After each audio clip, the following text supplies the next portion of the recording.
आप सभी को जय मसीह की। हमारे YouTube चैनल जीवित गवाही पर आप सभी का स्वागत है।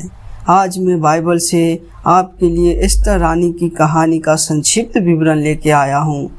तो वीडियो शुरू करने से पहले आप हमारे चैनल को सब्सक्राइब करें और बेल आइकन को ज़रूर दबाएं ताकि हमारे आने वाले वीडियो का नोटिफिकेशन आपको मिलता रहे। तो चलिए वीडियो शुरू करते हैं। बाइबल बताती है, शोसन नामक राज्य में शेष नाम का राजा राज्य करता था।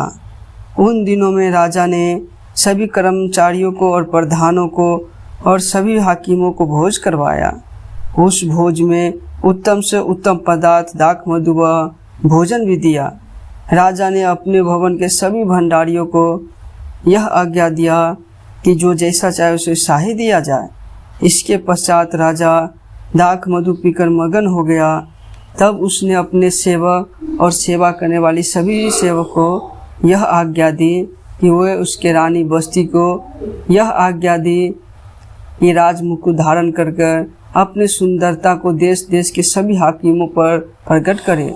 जब हाकिमों ने रानी बस्ती को यह संदेश दिया तो रानी ने यह आज्ञा मानने से साफ इनकार कर दिया। इस पर राजा बहुत क्रोधित हुआ। तब राजा ने राजभवन के पंडितों से पूछा कि रानी ने यह आज्ञा का पालन नहीं किया है तो उसके साथ क्या करना चाहिए, क्योंकि वह अपने राजभवन की सभी सभाएं अपने पंडितों से लिया करता था। तब राज्य के सभी पंडितों ने यह सलाह दी कि रानी ने उसकी आज्ञा को नहीं माने, इसीलिए रानी को उसके पद से हटा दिया जाए, अन्यथा सभी राज्य के हाकिमों के सामने राजा का बहुत अपमान हो जाएगा और कोई भी स्त्री अपने पति का आदर मान नहीं करेगी। और यह बात राजा को अच्छी लगी तथा रानी बस्ती को पटरानी के पद से हटा दिया गया और यह भी कहा गया कि राजा के लिए सुंदर तथा कुमारी कन्या फिर से ढूंढी जाए। यह बात राजा को बहुत पसंद आया तथा ऐसा शोसन राज्य में कन्या की खोज के लिए उसके सभी सेवक निकल पड़े। उसी शोसन नगर में मोर्दक नामक एक यहूदी भी रहा करता था तथा उसने अपने चचेरी बहन का पालन पोषण अपने पास रखकर किया था, क्योंकि उसके माता पिता मर गए थे। वह एस्तर को अपने बेटी के तरह मानता था। आगे हम देखते हैं दोस्तों, राजा की आज्ञा के अनुसार जब शोसन नगर में से कन्याओं को राजा के भवन में ले जाया गया, तब उसमें से एक एस्तर भी थी। एस्तर को राजभवन में रखा गया, जहां कन्याओं को राजा के सामने प्रकट करने के लिए ट्रेनिंग दी जाती थी तथा उनका श्रृंगार किया गया। तब तक एस्तर ने अपनी जाति किसी को नहीं बताई थी कि वह एक यहूदी है, क्योंकि उसके चचेरे भाई ने माना किया था, क्योंकि वह जानता था कि वे लोग यहूदियों से नफरत करते हैं। इसके 6 महीने पश्चात देखते दोस्तों कि एस्तर को राजा के सामने जाने की बारी आई। तब एस्तर को श्रृंगार के साथ राजा के सामने ले गया। तब राजा ने एस्तर को देखा तो उसके मन को और सबसे ज़्यादा भाया तथा उसने एस्तर के सर पे राज मुकुट रखा तथा उसे पटरानी होने का अधिकार दिया। इस तरह वह यहूदी कन्या शोसन नगर की पटरानी हो गई। इसके आगे हम देखते हैं कि राजा के पास हामान नामक एक व्यक्ति था जो उस स्थान पर उच्च मंत्री था। राजा ने सब हाकिमों के ऊपर हामान को ठहराया था तथा वहाँ के सब हाकिम हामान को झुककर दंडवत करते थे, परंतु मोर्दके उसे कभी झुककर दंडवत नहीं करता था, क्योंकि वह एक यहूदी व्यक्ति था और यहूदी अपने परमेश्वर को छोड़ और किसी को दंडवत नहीं करता था। परंतु यह बात हामान को बहुत बुरी लगता था, क्योंकि वह जान गया था कि मोर्दके एक यहूदी है। इसीलिए हामान ने उस राज्य में सभी रहने वाले यहूदियों को मरवा डालने की एक युक्ति निकाली। इसके पश्चात हामान राजा के पास गया तथा उसने राजा को कहा कि इस राज्य में एक जाति रहती है जो यहूदी की है, जो राजभवन के आपकी सारी आज्ञा को नहीं स्वीकार करती है तथा उनके नियम सब लोगों से भिन्न होते हैं कि राजा को स्वीकार हो तो उस जाति को नष्ट करवा दिया जाए, क्योंकि हामान यहूदियों से जलन रखने वाला व्यक्ति था और वह बहुत ही घमंडी व्यक्ति था। इसलिए उसने यह षड्यंत्र रचा।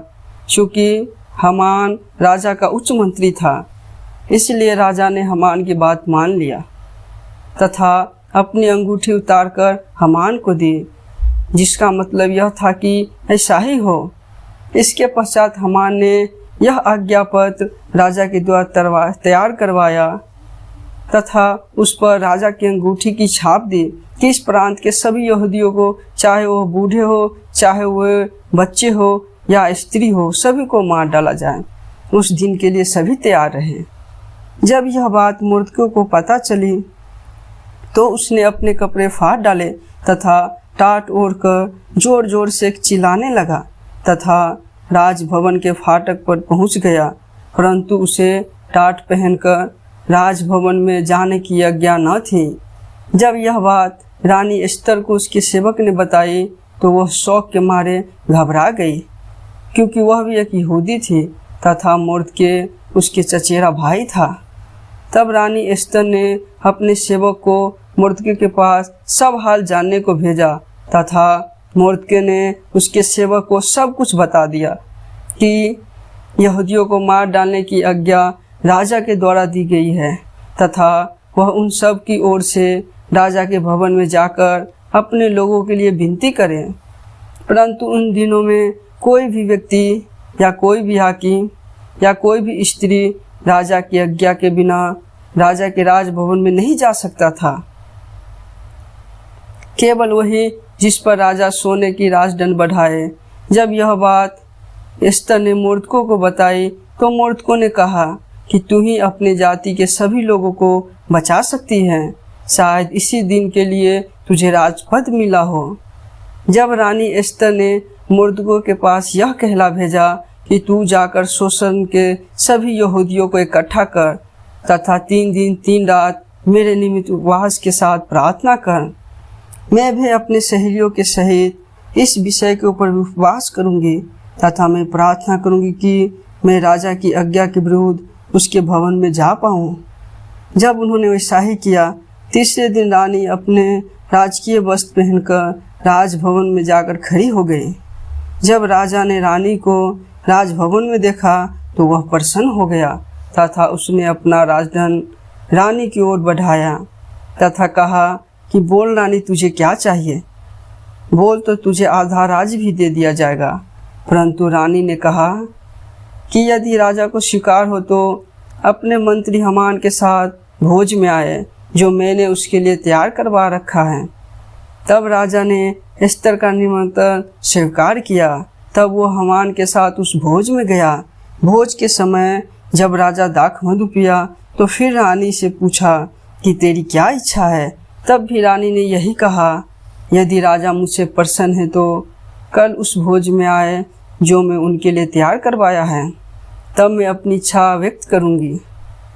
तब उस दिन हामान मन में बहुत प्रसन्न था तथा जब वो बाहर फाटक में गया तब सभी ने उसे दंडवत किया, परंतु मुर्दकी ने ना किया।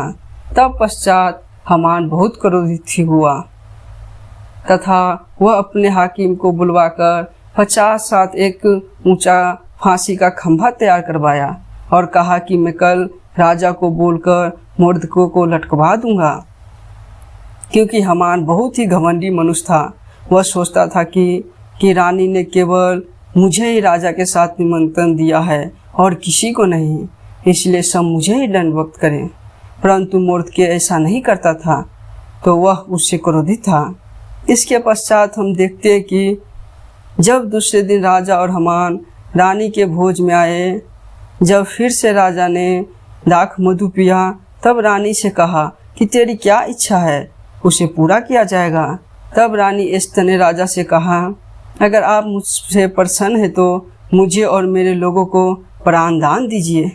तब राजा ने कहा कि कौन तुम्हें और तुम्हारे लोगों को मार डालना चाहता है। तब राजा नहीं जानता था कि रानी भी यहूदी है। तब रानी ने हामान की ओर इशारा किया कि यह दोस्त हामान है, मुझे और मेरे लोगों को मारना चाहता है, क्योंकि मैं भी एक यहूदी स्त्री हूँ। तब राजा बहुत क्रोधित हुआ और हामान पर भड़का कि यह मेरे रानी के साथ ऐसा बर्ताव कैसे कर सकता है। तब वहाँ और भी खड़े हाकिमों ने कहा कि हमान ने अपने पास 50 हाथ ऊंचा एक खंभा बनवाया है, जिस पर यह रानी के चचेरे भाई को मुर्दकों को लटकवाना चाहता है। उन्होंने कहा, वह वही मुर्दके हैं जिसने बहुत समय पहले आपके हित की बात की है, क्योंकि दोस्तों बहुत समय पहले मुर्दके ने राजा के विरुद्ध षड्यंत्र रचने वाले 2 लोगों से राजा की जान बचाई थी। तब राजा बहुत क्रोधित हुआ तथा उसने अपने हाकिमों को यह आज्ञा दी कि जो हमान ने फांसी का फंदा तैयार करवाया है उसी पर उसे लटकवा दिया जाए। तथा ऐसा ही हुआ। तथा इसके पश्चात राजा ने सभी यहूदियों को छोड़ दिया तथा हमान का घर-बार रानी एस्तुर को सौंप दिया गया। तब राजा ने मुर्दकों को बुलवाया, क्योंकि वह जान चुका था कि वह रानी का चचेरा भाई है, तथा उसने मुर्दकों को वह अंगूठी दी जो हमान को दी थी। तब राजा ने मुर्दकों को हमान वाला उच्च मंत्री उसे सौंप दिया। इस तरह हमान का स्थान अब मुर्दकों को मिल गया।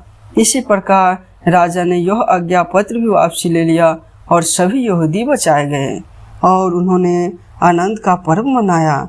और इस प्रकार यहूदी साम्राज्य अपनी विरोधियों पर विजय पाई। इस तरह हमान के साम्राज्य पर यहूदी ने युद्ध के समान विजय पाई। वह उस प्रांत में आनंद के साथ रहे। इस प्रकार उस पूरे राज्य में एस्तर रानी व उसके चचेरे भाई मुर्दके के द्वारा शांति फैल गई तथा सभी यहूदी बचाए गए। हम इस पूरे अध्याय में देखते हैं दोस्तों कि रानी एस्तर ने किस प्रकार अपने लोगों की जान बचाई। उसने राजा की भवन में जाने का निर्णय लिया, जबकि वहाँ कोई नहीं जा सकता था, क्योंकि उसने अपने सच्चे परमेश्वर से उपवास के साथ प्रार्थना की थी। इसी प्रकार वह यह युद्ध जीतने पाए। इसी प्रकार दोस्तों हमें भी संकटों में अपने परमेश्वर को पुकारना चाहिए। वह अपनी परिस्थितियों को उससे सौंपनी चाहिए, क्योंकि संकट में छुड़ाने वाला वही सच्चा परमेश्वर है। वह अपनी प्रजा को कभी अकेला नहीं छोड़ता। जैसे कि यशायाह के 41 अध्याय के 10वें वचन में लिखा है, मत डर क्योंकि मैं तेरे संग हूँ, इधर उधर मत ताक क्योंकि मैं तेरा परमेश्वर हूँ। मैं तुझे ढीठ करूँगा और तेरी सहायता करूँगा और अपने धर्म में दाहिने हाथ से मैं तुझे संभाले रहूँगा। जी हाँ दोस्तों, हमें भी अपने संकटों में अपने परमेश्वर को पुकारना चाहिए। वह हमें संकटों में बचाने के योग और हमारी सहायता करने की योग परमेश्वर है। वह हमारे दुश्मनों पर हमें विजय दिलाता है, क्योंकि उसका वचन यशायाह के 54वें अध्याय के 17वें वचन में लिखा है कि जितने हथियार तेरे हानि के लिए बनाए जाएं, उनमें से कोई भी सफल ना होगा, और जितने लोग मुद्दई होकर तुझ पर नालिश करे उन सबों से तू जीत जाएगा। यहोवा के दासों का यही भाग होगा और वे मेरे ही कारण धर्मी ठहरेंगे। यहोवा की यही वाणी है। जैसे हमान से मुर्दके जीत गया। आशा करता हूँ कि आपको यह संक्षिप्त विवरण समझ में आया होगा। परमेश्वर आपको अपने पवित्र आत्मा की भरपूरी से सदा भरता रहे। आमीन।